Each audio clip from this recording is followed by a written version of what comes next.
Pessoal, o ministro da Fazenda, Fernando Haddad, fala nesse momento com jornalistas em Pequim. Vamos ouvir. Sobre esse tema e aprofundarem as possibilidades de um intercâmbio, como nós chamamos, em moeda local. Ou seja, você poder usar o real, poder usar o yuan, poder usar as moedas dos países em desenvolvimento como unidade de conta para trocas internacionais. Isso já foi tentado, prosperou com alguma celeridade no âmbito do Mercosul. No período recente, isso retraiu barbaramente, mas essa ideia volta à mesa para que nós aprofundemos esse tema e possamos promover o intercâmbio comercial com base nessa filosofia. Então é disso que se tratou, mas eu gostaria de dar muita ênfase nesse desafio que o presidente colocou em todas as reuniões com as empresas e com o próprio governo, de nós intensificarmos os estudos de viabilidade de reindustrializar o Brasil em parceria com o capital chinês, que é disponível e que vê na América do Sul uma oportunidade de criar ali uma plataforma para os seus produtos, tanto para venda local quanto para exportação. Tá bem? Ministro, só uma pergunta. Como você está vendo esse fortalecimento do real que o mercado mencionou? Olha, depois de muito tempo, né, acima desse valor? Não, eu penso que eu sempre imaginei que o real estava muito desvalorizado.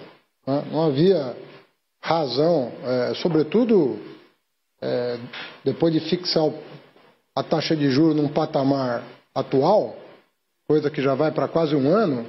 Eu sempre imaginei que o real estava muito desvalorizado.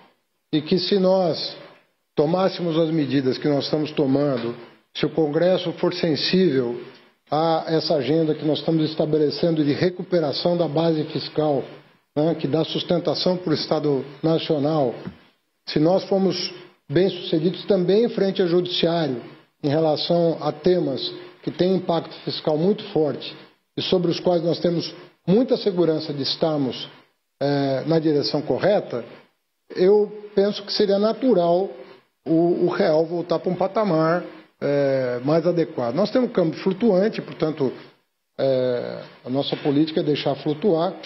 Obviamente que o Banco Central tem a sua política de acumulação de reservas e só nesse ano foram adquiridas reservas no montante de mais de 20 bilhões de dólares. Então voltamos a acumular mais reservas cambiais. Mas tudo isso somado, na minha opinião, é natural que o dólar se estabilize num patamar mais baixo do que vinha sendo medido. Quer dizer, nós chegamos a quase 5,80 em alguns momentos ao longo dos últimos 12 meses, e isso certamente estava fora da realidade, na minha opinião. O Brasil é uma economia muito mais forte do que ela própria se enxerga. A economia brasileira responde muito rapidamente a estímulos adequados. E se houver essa harmonia entre os poderes, né, legislativo, executivo e judiciário, e o que eu tenho insistido, a harmonização da política fiscal com a monetária. Não adianta nada eu, de um lado, fazer um trabalho e o Banco Central não acompanhar o movimento na direção de convergir para uma política sustentável de crescimento com baixa inflação. Distribuição de renda, sustentabilidade ambiental, que é o que todo mundo quer. Então, eu penso que esse movimento está sendo compreendido.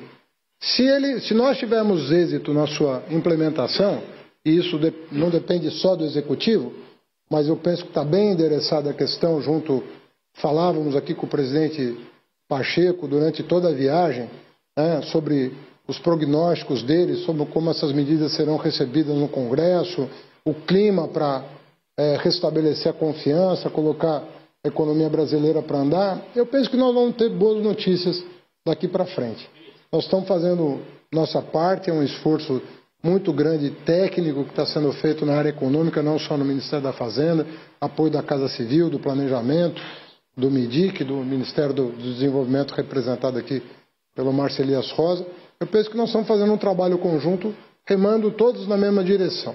E queremos somar, agregar outras forças para completar esse ciclo.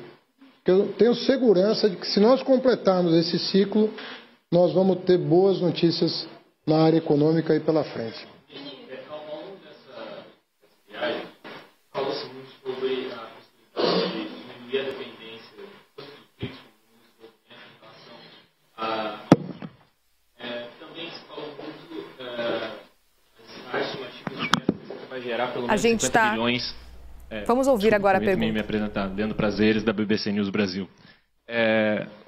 Eu gostaria de perguntar para o senhor o seguinte: essa visita e as estimativas de investimento chinesas no Brasil, em contraposição ao que foi ou que nem chegou a ser apresentado de investimentos dos Estados Unidos no Brasil durante a visita a Washington, significa que o Brasil está cada vez mais próximo da China e, consequentemente, mais distante dos Estados Unidos? Olha, na verdade, nós não temos nenhuma intenção de nos afastar de quem quer que seja, sobretudo de um parceiro da qualidade dos Estados Unidos. Mas nós estamos fazendo um esforço de aproximação, queremos investimentos dos Estados Unidos no Brasil, mas, na verdade, nós estamos vivendo quase que um momento de desinvestimento. Algumas empresas americanas deixaram no governo passado o Brasil, tomaram a decisão de deixar o Brasil. E nós queremos restabelecer as melhores relações e desejamos a parceria com essas três grandes blocos comerciais, que é Estados Unidos, União Europeia e China. Nós passamos aí o mês passado, sob o comando do nosso chanceler, discutindo o acordo Mercosul-União Europeia. Vamos assumir aí o Mercosul no segundo semestre. Abre-se uma janela de oportunidades junto à União Europeia, sob o comando da Espanha, que está muito engajada na aprovação do acordo Mercosul-União Europeia e está disposta a colocar os esforços necessários para vencer as resistências que ainda existem. Da parte ambiental, eu penso que o país deu um grande salto com a eleição do presidente Lula e a posse da ministra Marina Silva. Uma sinalização que não podia ser mais forte na direção correta, reafirmando os compromissos históricos do Brasil com essa agenda. E isso era um grande entrave, né? Inclusive, nós recebemos, há pouco mais de 30 dias, uma side letter da União Europeia com novas exigências na parte ambiental depois do acordo assinado. Então, nos pareceu, talvez, uma medida que tem que ser analisada. Qual a intenção, se era fortalecer essa agenda, uma medida mais protelatória em virtude das questões internas a cada país na Europa. Mas nós estamos engajados no segundo semestre, fazer o esforço necessário para, tanto da parte do Mercosul, que há também uma ou outra resistência a ser vencida, como no caso de 2 ou 3 países da União Europeia, que ainda têm dúvidas sobre a aprovação. Mas o desejo do presidente Lula é que o Mercosul se fortaleça e que o bloco Mercosul, que pode ser ampliado, nós até pedimos para o Senado avaliar a entrada da Bolívia, que pediu há muito tempo a entrada no Mercosul, fortalecer o máximo possível a América do Sul, para que, em bloco, nós possamos negociar em condições melhores acordos comerciais com Estados Unidos, União Europeia e China, né? Então, não há nenhuma preferência do Brasil. Pelo contrário, nós queremos ampliar ao máximo as parcerias, como, aliás, o presidente Lula fez durante seus 2 mandatos. O incremento do comércio exterior do Brasil foi o maior da nossa história. Então, o presidente Lula tem consciência disso. Nós seguimos acompanhando a coletiva de imprensa do ministro da Fazenda, Fernando Haddad, ele que falou que o objetivo do governo é fortalecer ao máximo a América do Sul. Vamos ouvir. Obrigada, embaixador. Tinha uma previsão de aprofundar os estudos nessa direção, de um comércio bilateral em moeda local. Eu acredito que deve estar na declaração final. Mas essa confirmação o embaixador pode dar. Mas e a reação dos Estados Unidos? Reação dos Estados Unidos? Olha, a reação que eu espero é mais parceria com os Estados Unidos, né? Essa é a reação que nós esperamos. O Brasil não pode ficar...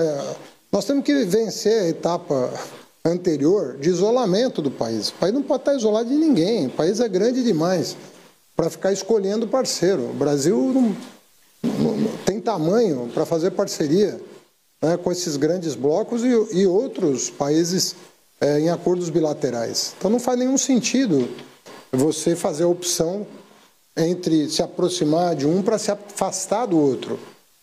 Tudo que a área econômica quer, com o patrocínio do próprio presidente e o braço diplomático do Ministério das Relações Exteriores, é voltar à mesa. O Brasil, não, o Lula fala toda vez, o presidente Lula, o Brasil voltou, o Brasil voltou. Qual é o sentido disso?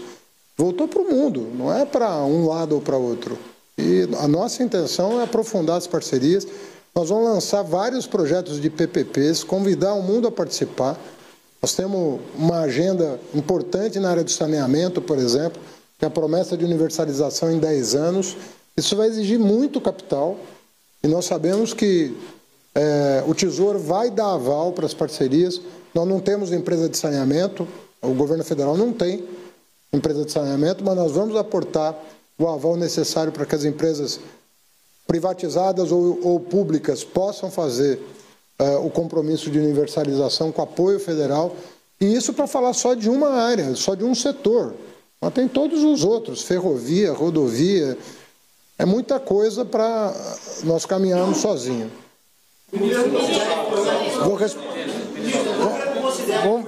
Vou responder ela primeiro e depois você, a gente encerra. Isso, só para confirmar que o ponto da moeda... A gente vai seguir acompanhando os questionamentos dos jornalistas para depois, enfim, ouvir a resposta. O ministro da Fazenda, Fernando Haddad, que está falando sobre a importância de negociar os melhores acordos comerciais com Estados Unidos, União Europeia e China, tudo a partir do Mercosul. O objetivo é não se afastar de ninguém, inclusive Estados Unidos. Vamos ouvir.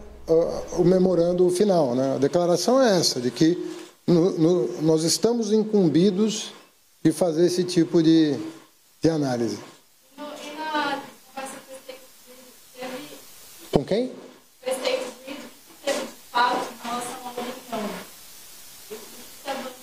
Bom, ali foi interessante, porque a reunião com eles, primeiro que a notícia que eu recebo do mundo inteiro é que o Brasil tem a melhor regulação do setor elétrico, uma das melhores do mundo. Então, todo mundo tem interesse em investir no Brasil.